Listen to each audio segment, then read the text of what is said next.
Namaskar, this is Atish Kumar and I welcome you to my YouTube channel English by Atish Kumar. In this video, we are going to discuss future continuous. I repeat, future continuous, जिसकी identity होती है रहा होगा, रही होगी, रहे होंगे. इसका रूल होगा सब्जेक्ट will be की first form ing and then object. For example मैं अंग्रेजी बोल रहा हूँगा, I will be speaking English. अगर हम रिटर्न की बात करें तब हम I और we के साथ क्या यूज कर सकते हैं, shall. और सभी सब्जेक्ट के साथ will. अगर स्टेटमेंट नॉर्मल होता है then we use shall. और अगर वही स्टेटमेंट कंपल्सन, ऑब्लिगेशन या फिर डिटर्मिनेशन को दिखाता है तो उसके साथ हम क्या यूज करते हैं, will. I repeat, अगर स्टेटमेंट नॉर्मल है तो I और V के साथ हम क्या यूज करते हैं, shall. और सभी सब्जेक्ट के साथ will. और अगर स्टेटमेंट कंपल्सन, ऑब्लिगेशन या डिटर्मिनेशन को दिखाता है then we use I और V के साथ will और सभी सब्जेक्ट के साथ shall. बट स्पोकन में हम सभी के साथ will यूज करें कोई प्रॉब्लम नहीं है. So, हमने कहा कि मैं अंग्रेजी बोल रहा हूँगा, I will be speaking English. Negative का rule, subject will not be verb की first form ing then object. मैं अंग्रेजी नहीं बोल रहा हूँगा, I will not be speaking English. In interrogative सबसे पहले will सब्जेक्ट be वर्ब की first form ing then object. क्या मैं अंग्रेजी बोल रहा हूँगा, will I be speaking English? The last one, WH family, will subject be verb की first form ing then object. मैं अंग्रेजी क्यों बोल रहा हूँगा? Why will I be speaking English? So in positive statement, मैं अंग्रेजी बोल रहा हूँगा, I will be speaking English. मैं अंग्रेजी नहीं बोल रहा हूँगा, I will not be speaking English. क्या मैं अंग्रेजी बोल रहा हूँगा? Will I be speaking English? और मैं अंग्रेजी क्यों बोल रहा हूँगा? Why will I be speaking English? अब कोई सा भी सेंटेंस आसानी से बनाया जा सकता है. हमने कहा वह सो रही होगी, she will be sleeping. वह मजाक कर रही होगी, she will be joking. वह बाहर खड़ा होगा, he will be standing outside. आपकी माँ आपका इंतजार कर रही होगी, your mother will be waiting for you. आपकी माँ आपका इंतजार कर रही होगी, your mother will be waiting for you. आपकी बहन खाना बना रही होगी, your sister will be cooking the food. आपकी बहन खाना नहीं बना रही होगी, your sister will not be cooking the food. क्या आपकी बहन खाना बना रही होगी, will your sister be cooking the food? और आपकी बहन खाना क्यों बना रही होगी, why will your sister be cooking the food? आपका भाई टीवी देख रहा होगा, your brother will be watching TV. आपका भाई टीवी नहीं देख रहा होगा, your brother will not be watching TV. क्या आपका भाई टीवी देख रहा होगा, will your brother be watching TV? और आपका भाई टीवी क्यों देख रहा होगा, why will your brother be watching TV? So हमने क्वेश्चन पूछा, will your sister be cooking the food? क्या आपकी बहन खाना बना रही होगी? तो आंसर दिया जाएगा yes, my sister will be cooking the food. या फिर no, my sister will not be cooking the food. Will your mother be waiting for you? क्या आपकी माँ आपका इंतजार कर रही होगी? Yes, my mother will be waiting for me. या फिर no, my mother will not be waiting for me. Will your friend be doing job? Yes, my friend will be doing job. या फिर no, my friend will not be doing job. Will your father be coming? Yes, my father will be coming. या फिर no, my father will not be coming. या फिर कहा जा सकता है I don't know. I don't know. Will your friend be taking a rest? Yes, my friend will be taking a rest. या no, my friend will not be taking a rest. या फिर कहा जा सकता है I don't know. आइए देखते हैं इस क्वेश्चन को रिटर्न में.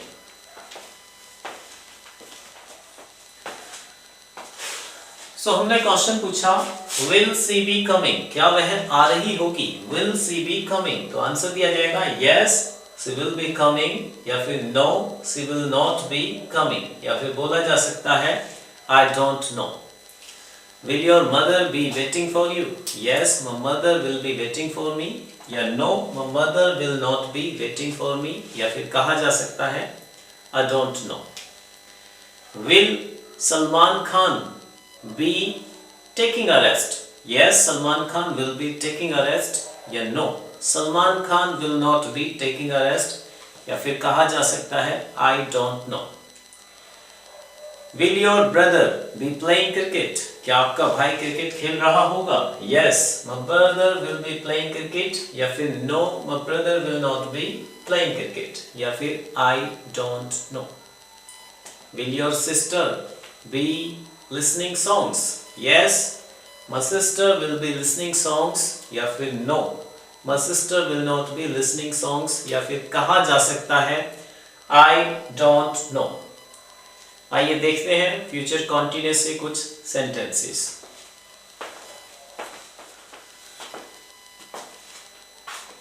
आइए देखते हैं फ्यूचर कॉन्टिन्यूअस से कुछ सेंटेंसेस। सो फर्स्ट सेंटेंस है वह क्या कर रही होगी। वह क्या कर रही होगी। What will she be doing? What will she be doing? वह आपके बारे में क्या सोच रही होगी। सेकंड वन है वह आपके बारे में क्या सोच रही होगी। What will she be thinking about you? What will she be thinking about you? आपकी माँ आपका इंतजार कर रही होगी। Your mother will be waiting for you. आपकी माँ आपका इंतजार कर रही होगी। Your mother will be waiting for you. वह आपके बारे में क्या कह रही होगी। What will she be saying about you? Next one है उसे अच्छा नहीं लग रहा होगा। She will not be feeling well. The last one है वह नहीं आ रही होगी। She will not be coming. She will not be coming. So first one है वह क्या कर रही होगी। What will she be doing? वह आपके बारे में क्या सोच रही होगी। What will she be thinking about you? आपकी माँ आपका इंतजार कर रही होंगी। Your mother will be waiting for you. वह आपके बारे में क्या कह रही होगी। What will she be saying about you? उसे अच्छा नहीं लग रहा होगा। She will not be feeling well. वह नहीं आ रही होगी। She will not be coming. So अभी तक हमने इम्पेरेटिव को मार्क किया। Present continuous, past continuous, future continuous. अभी तक हमने इम्पेरेटिव को मार्क किया, उसके बाद present indefinite, past indefinite, future indefinite, उसके बाद present continuous, past continuous and then future continuous. So अब हमें जो वर्क करना होगा ढंग से, हम स्टार्ट करेंगे वहीं से इम्पेरेटिव से और पहुंचेंगे कहां तक, फ्यूचर कॉन्टिन्यूअस तक। जैसे हमने कहा अंग्रेजी बोलो, स्पीक इंग्लिश, अंग्रेजी मत बोलो, डोंट स्पीक इंग्लिश। कृपया अंग्रेजी बोलो, प्लीज स्पीक इंग्लिश, कृपया अंग्रेजी मत बोलो, प्लीज डोंट स्पीक इंग्लिश। उसके बाद प्रेजेंट इंडेफिनिट, मैं अंग्रेजी बोलता हूं, आई स्पीक इंग्लिश, मैं अंग्रेजी नहीं बोलता हूं, आई डोंट स्पीक इंग्लिश। क्या मैं अंग्रेजी बोलता हूं, डू आई स्पीक इंग्लिश, और मैं अंग्रेजी क्यों बोलता हूं, why do I speak English. Past indefinite, मैंने अंग्रेजी बोली, आई स्पोक इंग्लिश, मैंने अंग्रेजी नहीं बोली, I did not speak English. क्या मैंने अंग्रेजी बोली? Did I speak English? और मैंने अंग्रेजी क्यों बोली? Why did I speak English? मैं अंग्रेजी बोलूंगा। I'll speak English। मैं अंग्रेजी नहीं बोलूंगा। I'll not speak English। क्या मैं अंग्रेजी बोलूंगा? Will I speak English? और मैं अंग्रेजी क्यों बोलूंगा? Why will I speak English? फिर प्रेजेंट कंटिन्यूअस, मैं अंग्रेजी बोल रहा हूँ। I'm speaking English। मैं अंग्रेजी नहीं बोल रहा हूँ। I'm not speaking English। क्या मैं अंग्रेजी बोल रहा हूँ? Am I speaking English? और मैं अंग्रेजी क्यों बोल रहा हूँ? Why am I speaking English? फिर पास्ट कंटिन्यूअस, मैं अंग्रेजी बोल रहा था। Was speaking English। मैं अंग्रेजी नहीं बोल रहा था। Was not speaking English। क्या मैं अंग्रेजी बोल रहा था? Was I speaking English? मैं अंग्रेजी क्यों बोल रहा था? Why was I speaking English? And then future continuous, मैं अंग्रेजी बोल रहा हूँगा। I'll be speaking English। मैं अंग्रेजी नहीं बोल रहा हूँगा। I'll not be speaking English। क्या मैं अंग्रेजी बोल रहा हूँगा? Will I be speaking English? और मैं अंग्रेजी क्यों बोल रहा हूँगा? Why will I be speaking English? I hope you have understood। आप चाहें तो इन्हें लिख सकते हैं। Thank you।